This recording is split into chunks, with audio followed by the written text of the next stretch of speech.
Hey everybody, welcome back into the Parker the Man page at yournews.com. Right there, Mark Wilson with your webcam as we hit another week of November. We're middle of the month already, and now, counting it down, what are we now, 10 days away from Thanksgiving 2009? 10 days? Well, yeah, it's another Lions wrap-up for you. Another Lions Sunday, another Lions loss, again to the Minnesota Vikings. Still haven't beaten them on the road since 1997. Scott Mitchell to Herman Moore, blah, blah. Really wasn't close again, even though the scores seemed close for a while. It just doesn't ever seem like the Lions are getting in there to win games, and offense, defense, special teams.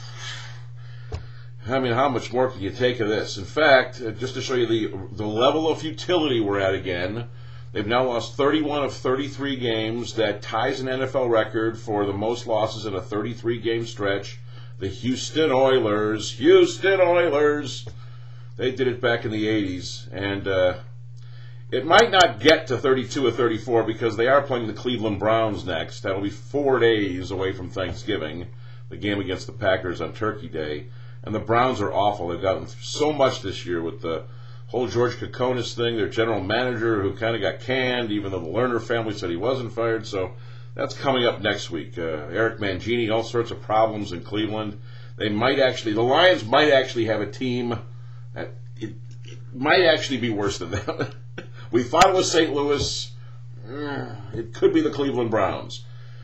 But as far as the Vikings go, Brett Favre was amazing, 344 yards. Sidney Rice, 201 yards in the air. And Adrian Peterson, 133 yards. The numbers are staggering, almost 500 yards of total offense. Matt Stafford didn't throw 5 picks. He threw 0. But 5 or 0, and the Lions still lose. They just can't. 17 straight losses on the road. As Brett Favre is now 18-0 lifetime, including a playoff game against the Lions wherever he calls home. The Lions have never beaten him on the road, ever, never, ever. Guy's been playing since '92. 300 straight starts now for the amazing 40-year-old Brett Favre. And that woo, stupid horn in Minnesota kept going off. I hate that horn. Yeah, you can do that there. I don't know, every week, I got nothing. Jim Schwartz, I got nothing. You can go out of focus all day. The Lions haven't been in focus since 1957. Just a couple of flicks here and there in the course of the 52 years since then, but that's it. You can read all about that. Go ahead, take life into your own hands, and read all about the Lions' latest 27-10 loss to the Minnesota Vikings to fall to 1-8. Also on there, the hot notes from the NFL this weekend. Some of the teams that were surprisingly winners. And Donovan McNabb's big day despite a loss for the Eagles, along with former Michigan receiver Jason Avant. Check that all out too. And how about that game last night, Sunday night, with the Colts and the Patriots? Bill Belichick taking a shot on that 4th down play way down into the territory to turn the ball over. The Colts had it deep in their own territory, ended up winning the game. They were down big, and Indy came back. Peyton Manning over Tom Brady. Major League Baseball awards starting this week. The AL and NL Rookies of the Year announced today. The Cy Young Award tomorrow in the American League. Justin Verlander. How many votes will he get there? So the MLB awards are starting this week, and they'll end with the MVP awards next week. Michelle Wie gets her first win. She's 20 years old. Finally, Michelle Wie wins something on the LPGA Tour. She won the Lorena Ochoa Invitational down in Mexico, and she upstaged Tiger, who won the Australian Masters for his 7th win of the year. Basically, golf is finished now for the season. Starts up again in January, so that's a whole month and a half off. But Michelle Wie finally a winner. Hey, give it up to Michelle. Finally got some credibility. But the first time she's won anything since juniors. I mean, she just didn't win anything.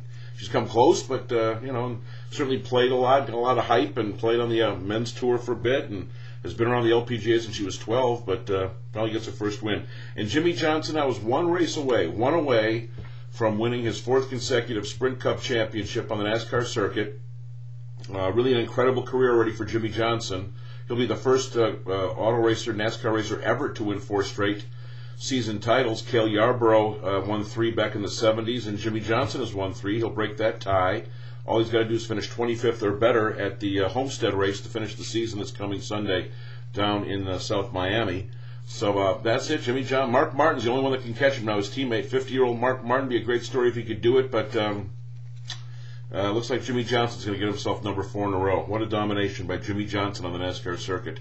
And Homestead is the final race of the year. So there you go. Read about the Lions' latest loss. Just to the Vikings on Sunday. We get closer to Thanksgiving Day. The NFL Hot Notes, MLB Awards starting up. Michelle Lee gets her first win. And upstages Tiger for a change. And Jimmie Johnson looking good as he won at Phoenix to get himself in position to win his fourth. That would be 4 in a row NASCAR Sprint Cup Championships. It's all there for you. YourNews.com, the Parker and the Man page.